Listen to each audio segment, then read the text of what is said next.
Hey everybody, it's Shaman Sister Sin, and you're listening to the Meditations and More podcast brought to you by littleshaman.org. That's me, Little Shaman. Today I want to talk to you about whether you should tell the narcissist in your life that you believe they are a narcissist. This is something I actually get asked pretty regularly, and I wanted to address it on the show.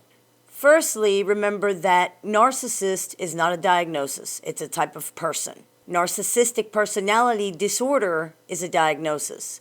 Borderline personality disorder is a diagnosis. Narcissist is a general term to describe people who behave a certain way or possess certain traits, and these people may or may not have a psychiatric disorder. Now, the reason people want to tell someone they think they're a narcissist is usually a pretty good one. Just like any other problem, if you can see it and others can't, you want to tell them about it so they can address it. If someone's shoe is untied, for example, you tell them so they can tie it and then they won't trip on it. If someone leaves their purse on top of the car and is starting to drive away, you would stop them and let them know so they don't lose all their valuables driving down the road. If someone has symptoms of an illness and you knew somebody who became very ill or died that has those same symptoms, you'd say, hey man, you might want to go get that looked at because my uncle had that and it turned out to be such and such of a thing. It's the same concept with pathological narcissism. People can see the problem and they want to help. But what if every time you saw somebody, their shoes were untied, and when you pointed it out, they said, no, they're not, your shoes are untied. You look down, your shoes are tied, theirs are not.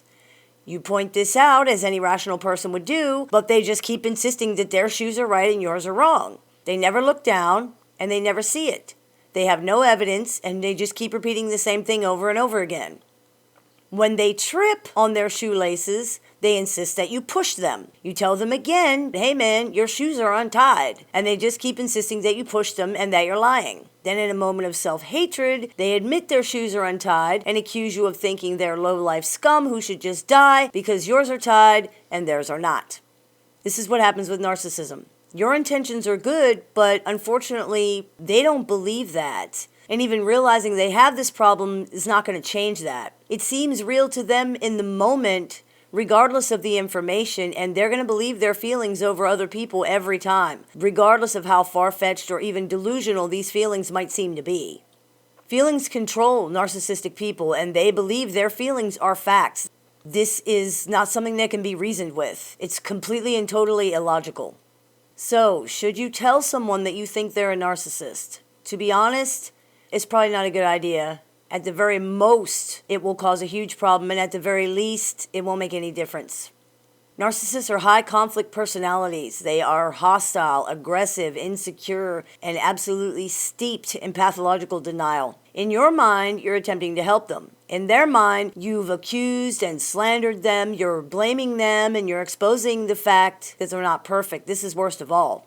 The narcissist's response to this is not going to be one that's conducive to help or healing. They will probably become enraged. If they don't become enraged, they could be deeply hurt by it, or they could simply use it as something new to accuse you of. They're not the narcissist, you are. Even if none of these things happened, it's probably still not going to change anything. Narcissists that know they're narcissists are still narcissists. The information doesn't change anything in this regard because, to put it really simply, there's a disconnect between their emotions and their intellect. I went into this in detail in the episode of the show entitled, Can Narcissists Be Self-Aware? Even if they did understand emotionally what being a narcissist means, it would require an enormous effort to change their behavior, and they would have to first admit they were in the wrong, and then they would have to rely on other people to tell them when the behavior they're displaying is delusional, wrong, or inappropriate, at least at first.